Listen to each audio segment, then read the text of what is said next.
Okay, so I finished Final Fantasy 16 there, bro. So I'm gonna give my thoughts on it there. So yeah, and I said at the end of my playthrough of it, it's just a very mixed bag of a game there, bro. Like a lot of good and a lot of bad in it, but let's go through it then.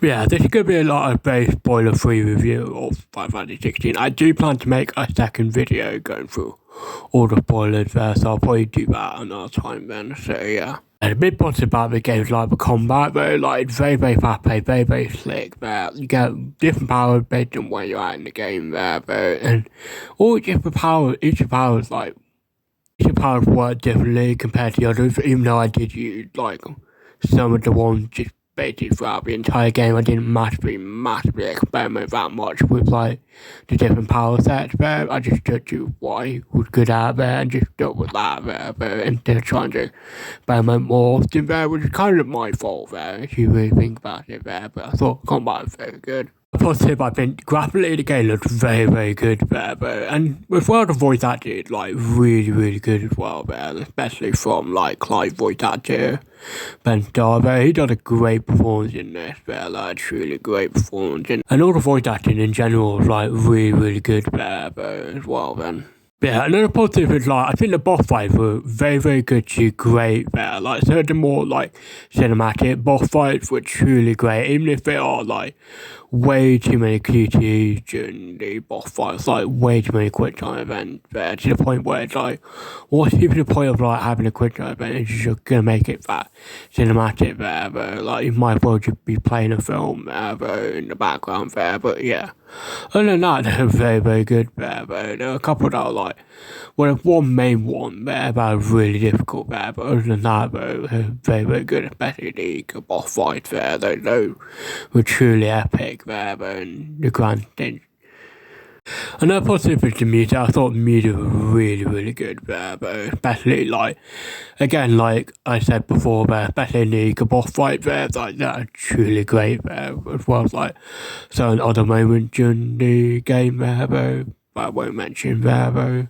Yeah, I thought Clive was a really great protagonist there, like a really, really good protagonist. And that probably because like his story of where he goes from the start of the game and how it like ends was really good and very poetic there, though.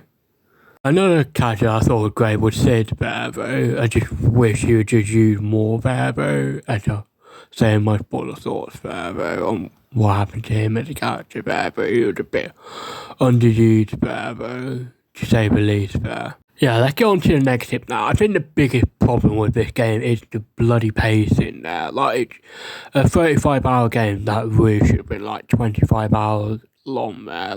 Like you can feel like how bad the pacing is. Like, it's really bad. Like, you'll do like a really awesome boss fight 1 minute there, bro. And then you spend the next hour to 2 hours doing basic side quest described as main quest there, and that just killed any momentum and any sort of like.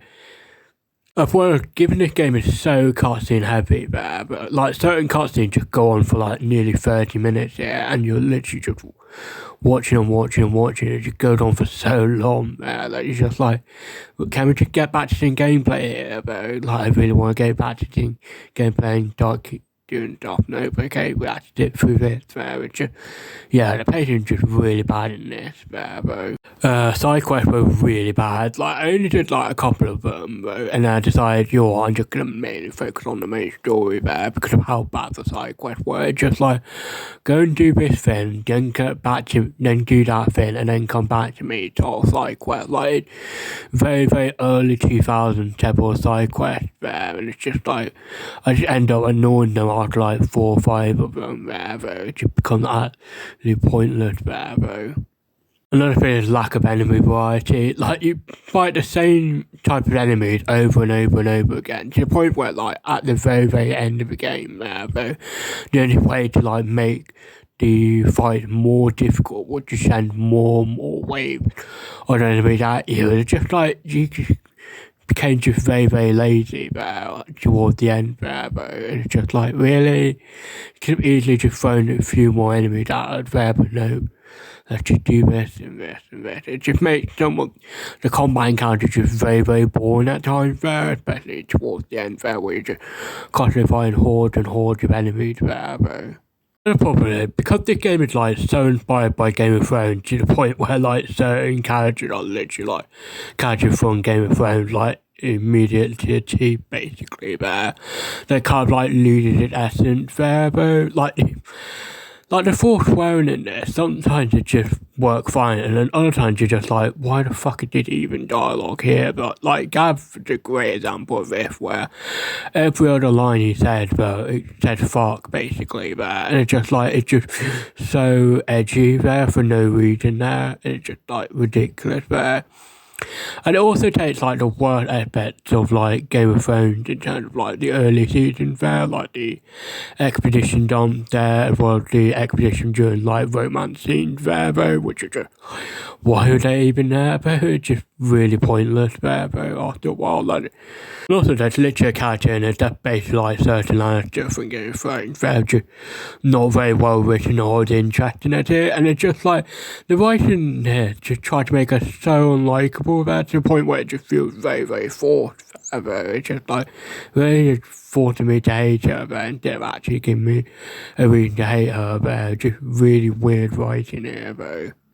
But yeah, I think that's all my thoughts in terms of like how much I can go through this game there in terms of non-spoiler. I will make a spoiler video there later on there, but overall I think at the moment I'd give the game like a 6 out of 10 there. Like, it's not terrible nor is it great there. Like, if it fixed like some of the issues there, but it probably would have gone like a 7 or an 8 there, but at the moment it's a game there though.